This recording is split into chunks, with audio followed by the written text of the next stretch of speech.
Hello बच्चों, let's understand question firstly. देखिए question आपसे क्या बोलना चाहता है। क्वेश्चन में एक इक्वेशन दिया हुआ है जिसमें एक अननोन रिएक्टिंग मॉलिक्यूल है, reaction with alcoholic KOH in temperature. Finally जो प्रोडक्ट दिया जा रहा है it will be major product is 1 methyl cyclohexene. तो इस प्रोडक्ट के बिहाफ पे अपने को ये देखना है कि जो एक्स रिएक्टिंग सब्सटेंस था दैट मीन्स कि किसके एलिमिनेशन से ये फाइनली मेजर प्रोडक्ट बनने के चांस रहेंगे। तो फर्स्ट ऑफ ऑल हम ये कह सकते हैं कि एक्स किस फंक्शनल ग्रुप की बात हो सकता है। X is alkyl halide RBR। और इससे अगर मुझे कोई डबल बॉन्ड या एल्कीन क्रिएट करना है तो मैकेनिज्म आपको चलेगा -HBr, डिहाइड्रो ब्रोमिनेशन। और इस पर्टिकुलर कंडीशन में हम किस एलिमिनेशन को यहाँ पे कंसीडर कर सकते हैं, E2। तो E2 एलिमिनेशन एक सिंगल स्टेप का प्रोसीजर होता है जो ट्रांजिशन स्टेट के अकॉर्डिंग जाएगा। दैट मीन्स कि there will be no chance of rearrangement.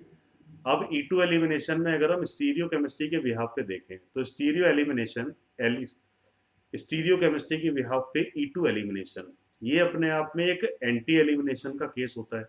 और एंटी एलिमिनेशन का मीनिंग है कि जिन ग्रुप को आप एलिमिनेट कर रहे हो H और Br को, ये एक दूसरे के एंटी प्लेस होना चाहिए जब भी E2 एलिमिनेशन होगा।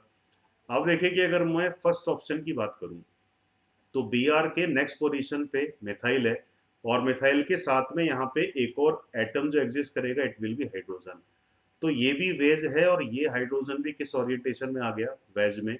तो ये तो सिमिलर डायरेक्शन में हो गए, सिस फॉर्म में हो गए। सेकंड में अगर हम बात करेंगे तो यहाँ पे जो Br है ये वेज में है, बट मिथाइल के साथ में जो एक हाइड्रोजन को हम कनेक्ट करेंगे ये कौन सा ओरिएंटेशन की कंडीशन बनेगा, डैश की। तो एक वेज है और एक डैश है। तो यहाँ पे डायरेक्टली आपको किस कंडीशन की या किस ओरिएंटेशन की हम बात कर रहे हैं, ट्रांस और एंटी की। तो इस कंडीशन में अगर आप E2 एलिमिनेशन कराओगे तो इजीली हम एलिमिनेट कर पाएंगे HBr को, because E2 elimination is only possible in anti manner. और अगर HBr एलिमिनेट होगा तो एक डबल बॉन्ड क्रिएट होगा, दैट मीन्स कि इसी को as a correct option pick किया जा सकता है।